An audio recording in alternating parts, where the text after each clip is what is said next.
Hi అండి, welcome to my channel Venuvasu food and blogs. ముందుగా ఎవరైనా ఛానల్ని చూసి సబ్స్క్రైబ్ చేయకపోతే సబ్స్క్రైబ్ చేయండి. పక్కనే ఉన్న బెల్ ఐకాన్ని క్లిక్ చేస్తే మీకు మేము వీడియో పెట్టిన వెంటనే నోటిఫికేషన్ రూపంలో వస్తుంది. తప్పకుండా సబ్స్క్రైబ్ చేసి బెల్ ఐకాన్ని క్లిక్ చేసేయండి. ఈరోజు రెసిపీ వచ్చేసి అందరికీ ఆల్మోస్ట్ ఫేవరెట్ అయిన చికెన్ దమ్ బిర్యానీ నా స్టైల్లో సింపుల్గా ఎటువంటి ఎక్కువ మసాలాలు లేకుండా ఎలా చేసేయాలో చూసేయండి. చాలా సింపుల్ ప్రాసెస్లో చాలా ఫాస్ట్గా అయిపోద్ది. టేస్ట్ కూడా చాలా బాగుంటుంది. పీసులు కూడా చూసారా ఎంత క్రిస్పీగా మనకి రెస్టారెంట్ స్టైల్లో వచ్చేస్తుంది.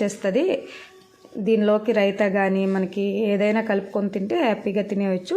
చాలా స్మూత్గా నీట్గా ఉడికేస్తుంది. చికెన్ కూడా ఎటువంటి స్మెల్ లేకుండా చాలా టేస్టీగా చికెన్ దమ్ బిర్యానీ ప్రాసెస్లోకి వెళ్ళిపోదాం.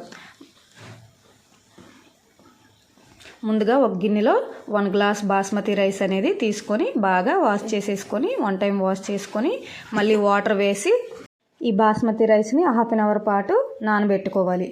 ఆ తర్వాత మనం 1 కేజీ చికెన్ అనేది మనకి బిర్యానీకి కొంచెం పెద్ద పీసెస్ కొట్టించుకుంటే తెచ్చుకునేటప్పుడు తీసుకొచ్చేస్తే చాలా బాగుంటుంది బిర్యానీకి.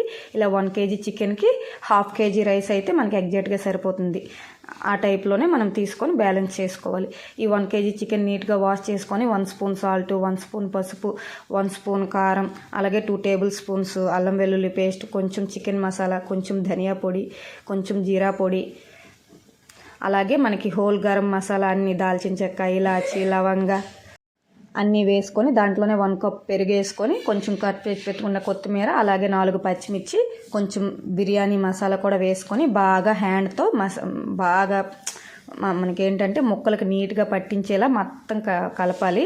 అలాగే దీనికోసం మనకి ఆనియన్స్ ఒక 8 నుంచి 10 ఆనియన్స్ కట్ చేసుకొని ఆయిల్లో ఫ్రై చేసుకొని, ఫ్రైడ్ ఆనియన్స్ అందరికీ తెలిసే ఉంటుంది, ఫ్రైడ్ ఆనియన్స్ చేసుకొని రెడీగా ఉంచుకోవాలి. మ్యారినేట్ చేసిన పద్ధతిలోనే అది కూడా కొంచెం వేసుకోవాలి. తర్వాత బిర్యానీలోకి వేసుకోవాలి. అలా ఆనియన్స్ని సన్నగా కట్ చేసుకొని రెడ్ కలర్లోకి వచ్చేంత వరకు ఫ్రైడ్ ఆనియన్స్ అనేవి రెడీ చేసుకోవాలి. ఆ తర్వాత దీంట్లోనే ఒక చెక్క నిమ్మరసం అనేది వేసుకుంటున్నాను. ఆ నిమ్మరసం వేసుకున్న తర్వాత ఒక 4 to 5 టేబుల్ స్పూన్స్ వేడి చేసిన ఆయిల్ కానీ గీ కానీ వేసుకుంటున్నాను. ఫ్రైడ్ ఆనియన్స్ చూసారు కదా, ఈ కలర్లోకి వచ్చిన తర్వాత మనం ఇప్పుడు మ్యారినేట్ చేసుకునేటప్పుడు కొంచెం మళ్ళీ తర్వాత బిర్యానీలో వేసుకోవడానికి సగం ఉంచేవాలి. దీంట్లో హాఫ్ వేసి దాంట్లో హాఫ్ ఉంచేవాలి. ఇలా బాగా హ్యాండ్తో ప్రతి ముక్కకి మసాలా అనేది పట్టేలా పాం బాగా పట్టించేసి మూత పెట్టి 1 అవర్ కానీ 2 అవర్ కానీ బాగా మ్యారినేషన్ అనేది చేసేవాలి. ఫ్రిడ్జ్లో కూడా పెట్టుకోవచ్చు మ్యారినేషన్. బయట ఉంటే చాలా బాగా మ్యారినేట్ అవుతుంది.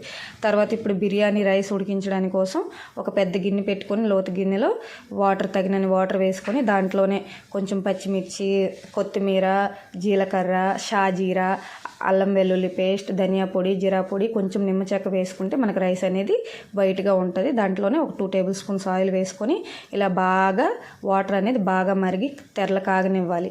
ఇలా బాగా చూసారు కదా వాటర్ ఇలా ఉడుకుతున్నప్పుడు మనం నానబెట్టుకొని ఆరేసిన మనకి రైస్ ఉంటాయి కదా అవి వేసుకొని కొంచెం కలిపేసుకొని హై ఫ్లేమ్లో ఉడికించుకోవాలి.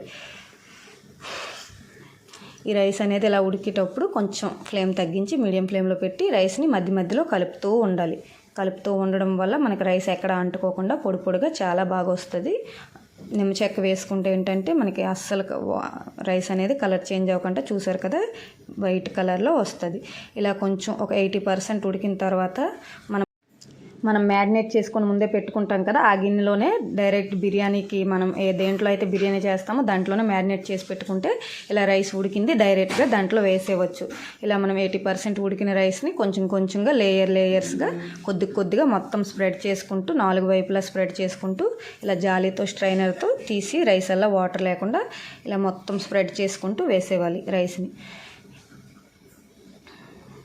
మనం బిర్యానీకి ఎప్పుడు చేసుకున్నా కూడా అడుగు మందంగా కొంచెం పెద్దగా మనం ఎంతైతే చేసుకుంటామో దానికి ఎక్సెస్ పట్టేలా పెద్ద గిన్నె అనేది పెట్టుకోవాలి. వెడల్పతి దటాం మందం గిన్నె పెట్టుకొని ఇలా బిర్యానీ చేసుకుంటే చాలా బాగుంటుంది.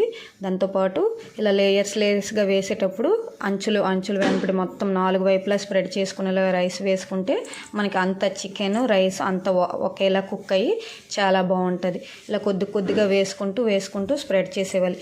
తర్వాత కట్ చేసి పెట్టుకున్న ఒక కొంచెం కొత్తిమీర, అలాగే మనం వేగా మిగిలిన ఫ్రైడ్ ఆనియన్స్ ఉంటాయి కదా అవి కూడా వేసేసి మొత్తం స్ప్రెడ్ చేసేవాలి పైన. మనం ఫ్రైడ్ ఆనియన్స్ వేయించుకొని ఉంటాం కదా ఆ ఆయిల్ ఉంటుంది కదా 5 నుంచి 6 టేబుల్ స్పూన్స్ ఆయిల్ అనేది అంచుల వెంబడి ఇలా కొంచెంగా వేసుకోవాలి. అలాగే మనం రైస్ ఉడికించుకున్నాం కదా ఆ వాటర్ ఒక 100 ml వరకు ఒక చిన్న గ్లాస్ వాటర్ అయితే ఇలా అంచులు వెంబడి వేసుకుంటే మనకి ఎగ్జాక్ట్గా ఉడుకుతుంది. చికెన్ ఉంటుంది కదా, మనం మ్యారినేట్ చేసుకున్న చికెన్ అనేది మనకి స్మూత్గా చాలా క్రిస్పీగా చాలా బాగా ఉడికి ఫ్రై అనేది అవుతుంది. లేదంటే అడుగు పట్టేయడం అనేది జరుగుతుంది. ఇలా పైన మనం పిండితో కానీ చుట్టూ అంచులు వెంబడి చేసేవచ్చు. నేనైతే ఏం చేయట్లేదు. నార్మల్గా పైన కొంచెం వెయిట్ ఉండేది మనం గిన్నె కానీ లేదంటే వేడి నీరు గిన్నె కానీ పెట్టేస్తే మనకి ఒక స్టార్టింగ్లో పెట్టి స్టవ్ ఆన్ చేసి స్టార్టింగ్లో 8 minutes హై ఫ్లేమ్ మీద, అలాగే హై ఫ్లేమ్ తగ్గించి మీడియం ఫ్లేమ్లో 30 minutes చేసి తర్వాత ఒక 5 minutes లో ఫ్లేమ్లో ఉంచి మొత్తం 45 minutesలో దమ్ బిర్యానీ అనేది రెడీ అయిపోతుంది. తర్వాత ఇలా మనం గంటతో పెడితే కిందకి అంచులు అంటుకోకుండా వచ్చేస్తే మనకి చికెన్ రైస్ అంతా ఆల్మోస్ట్ కుక్ అయిపోతుంది. చూస్తున్నారు కదా, పొడి పొడిగా లోన జ్యూసీగా చికెన్కి చాలా బాగా పట్టింది. మనం ఇలా మ్యారినేట్ చేసుకుంటే చికెన్ చాలా బాగుంటుంది. మనకు బయట హోటల్స్ రెస్టారెంట్స్కి వెళ్ళి తిన్నా కూడా ఎంత బాగుండదు, అంత టేస్ట్ వచ్చి చాలా బాగుంటుంది. తప్పకుండా ట్రై చేయండి. ఇంకా చాలా ప్రాసెస్లు ఉన్నాయి. ఇది సింపుల్ వేలో చికెన్ దమ్ బిర్యానీ మనం ఇంట్లో ఉన్న వస్తువులతోనే చేసుకోవచ్చు. ఎక్కువ మసాలాలు లేకుండా ఏవి లేకుండా మనకి అకేషన్స్ అప్పుడు కానీ నార్మల్గా తినాలప్పుడు కానీ బ్యాచిలర్స్కి అయితే చాలా బాగుంటుంది. సింపుల్గా చేసేసుకోవచ్చు, చాలా ఫాస్ట్గా కూడా అయిపోతుంది. ఇలా దమ్ చేసి 40 minutes అయిపోయిన తర్వాత ఆపిన తర్వాత వెంటనే తీసుకోకుండా ఒక 10 minutes ఆగి ఆ దమ్ అంతా మనకి దానికి బట్టేలా చేసుకుంటే తర్వాత మనం సర్వ్ చేసుకుంటే చాలా బాగుంటుంది. తప్పకుండా ట్రై చేయండి. వీడియో నచ్చితే లైక్ చేయండి, ఛానల్ని సబ్స్క్రైబ్ చేయండి. ఈ వీడియో మీ ఫ్రెండ్స్ని మీ రిలేటివ్స్ని షేర్ చేయండి.